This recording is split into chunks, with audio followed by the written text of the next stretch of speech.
பிஸ்மில்லாஹிர்ரஹ்மானிர்ரஹீம். ஃபஜர் தொழுகையில் 7 பலன்கள். யார் ஃபஜருடைய தொழுகை இமாம் ஜமாத்துடன் தொழுகின்றாரோ அவர் இரவு முழுவதும் வணங்கியவர் போன்றாவார். யார் ஃபஜருடைய தொழுகை தொழுகின்றாரோ அவர் அல்லாவின் பொறுப்பில் வந்துவிடுகின்றார்.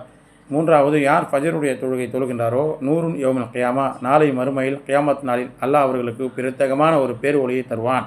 4வது, யார் குளிர்ந்த நேரத்தில் ஃபஜர் மற்றும் இஷாவுடைய தொழுகை தொழுகின்றாரோ தஹல் ஜன்னா, அவர்கள் சோனம் நுழைந்து விடுவார்கள். 5வது, யார் ஃபஜருடைய 2 ரக்காத் முன் சுன்னத் தொழுகின்றாரோ அவர் உலகத்துடைய பொருளை விட சிறந்தவராவார்.